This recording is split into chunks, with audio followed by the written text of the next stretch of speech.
Hello mga ka-PH. So ngayon, magtatanim naman tayo ng ng puno para naman tayo makatulong sa ating kalikasan.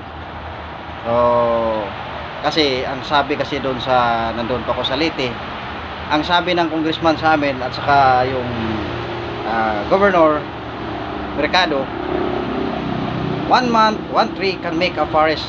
So dito ko gagawin yung 1 tree. Hindi ako nakatanim ng puno doon sa gawa ng tabing dagat kami. So dito kahit pa paano magtatanim tayo ng puno. Okay, mga kapits, itong puno na to balang araw makikinabang rin ako. Mamaya kung mabuhay to at magkaroon ng bunga, so pakinabangan ko to. Tatanim ko na to.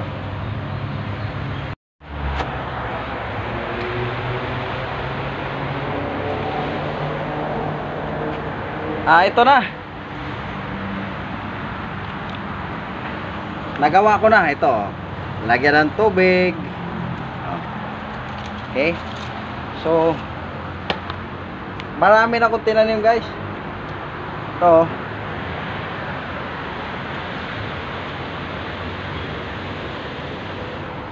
Ito tanglad, kamatis. Ito may karlang din ako diba?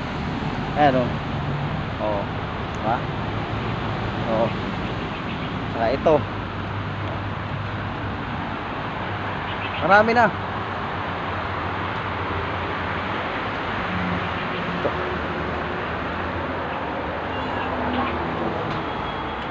Ito, yun, yan. Itong mga pinya ko na yan.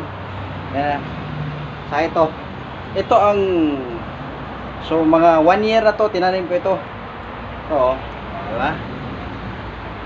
At saka, may bunga na.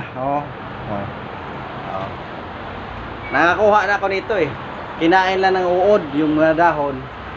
Hindi ko na-sprayhan kaagad ito, may mabunga. Diba? So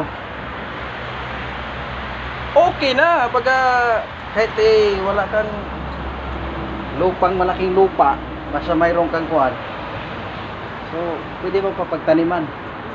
Kita mo yung kalamansi na to, nagkakaroon na siya ng bunga. So ito, walang araw baka makapitas na ako nito. Okay, thank you.